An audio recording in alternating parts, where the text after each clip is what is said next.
Hello, beautiful people. Welcome back to Global Happiness. Today, there seems to be good news coming from the camp of Nnamdi Kanu. Don't forget that early hours of the day and some 72 hours ago, Asari Dokubo was really blowing hot over Nnamdi Kanu. But it looks like there's quite a lot to jubilate in the camp of Nnamdi Kanu right now. But before we go into the news report to find out what it is that's bringing excitement in the air and putting smiles in the face of Nnamdi Kanu, would you like you to subscribe to our channel by clicking on the red subscribe button? Beside it, you see bell notification icon. Please go ahead, click on it to get notified as soon as we update our channel on YouTube. Let's go straight, very quickly into the news. Well, Aloy Ejimakor, Special Counsel to Leader of the Indigenous People of Biafra, Nnamdi Kanu, has said his client on Thursday has received formally received news of the Abia High Court ruling of January 19, 2022, which favored him. Ejimakor said the IPOB leader, that's Indigenous People of Biafra leader, was very excited about the news and anticipate more victories on his prosecution by the Nigerian government. Justice Benson Anya had ruled that the invasion of the military operatives on Kanu's residence at Isiama, Afaruku, Ibeku, Abia State on September 10, 2017 was illegal, unlawful, unconstitutional, and amounts to infringement on his right to life, dignity of his person, his personal liberty, and fair hearing. Anya further ruled that the Nigerian government should offer to Kanu an official letter of apology in 3 national dailies and the sum of 1 billion naira. Take that again. 1 billion, not million, 1 billion naira. He also ordered that the first respondent is urged to show commitment to a peaceful resolution of the matter. Ejimakor, who made the disclosure on his social media page as at Friday morning, said, "I had a visitation with Onyendu today." That's Onyendu, usually Nnamdi Kanu's legal team. Both Ejimakor and Ejiofor usually call Nnamdi Kanu Onyendu. It was when you hear Onyendu, it's actually referring to Nnamdi Kanu as well. Is that they double it? Instead of calling Nnamdi Kanu, just call him Onyendu. Or instead of calling him Nnamdi Kanu, call him Onyendu. It's one and the same person, just in case you hear that name Onyendu. I tell that again. He said, Ejimakor, who made a disclosure on social media on Friday morning, said, I had a visitation with Onyendu today and formally presented to him the victory he scored from the Abia High Court. He was profoundly pleased that he has been vindicated and looks forward to the new opportunities brought by the judgment.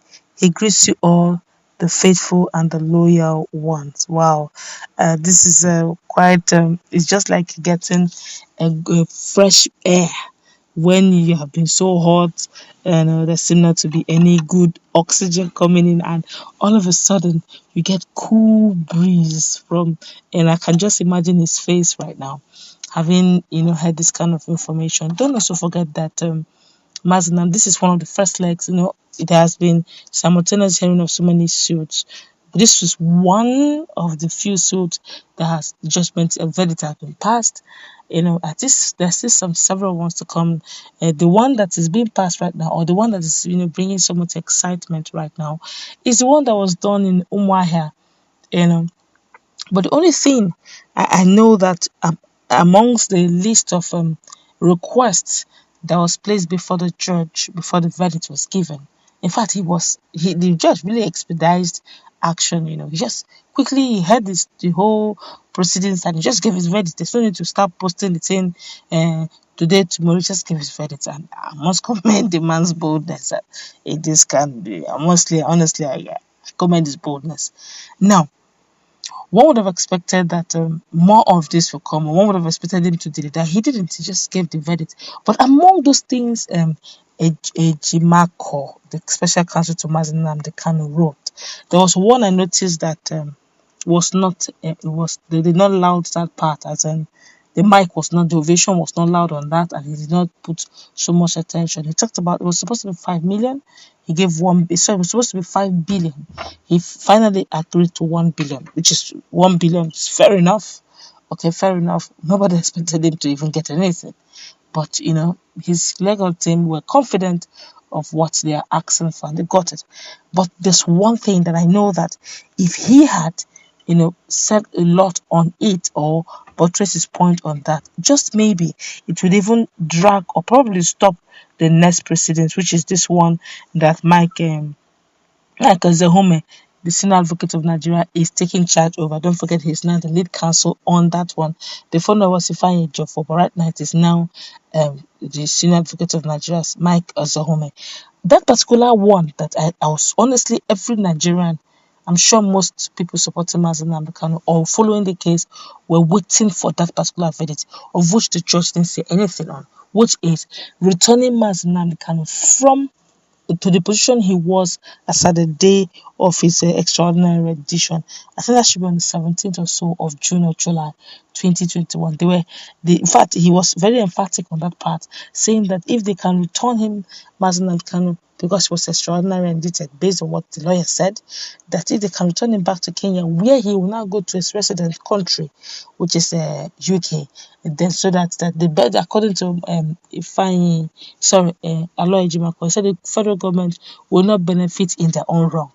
I'm just quoting him now. So now, one expected, if he had made any ruling on that, maybe this whole process would have stopped, and maybe the government would have appealed, and the whole process would start all over again. But the judge was conspicuously silent on that. But he has given enough benefit, enough the boldness he even used to declare stand was quite commendable, judging the fact that a lot of people would avoid that case. But he gave a favorable verdict to Nnamdi Kanu. One, he gave him 1 billion. Two, he asked that they should apologize in 3 national dailies. Okay, that what they did was unlawful, was infringing on the rights of Nnamdi Kanu. Honestly, that just the only thing he didn't comment on is just that extraordinary rendition that should have taken Nnamdi back to Kenya. And if he had, he would have put a stop to this case that's going on in the Federal High Court in Abuja, and then the process starts all over again. But in all, honestly, no one expected that Nnamdi Kanu would have victory. Everybody just felt, let them just do what they know they can, knowing fully well that they may not get victory, but they did.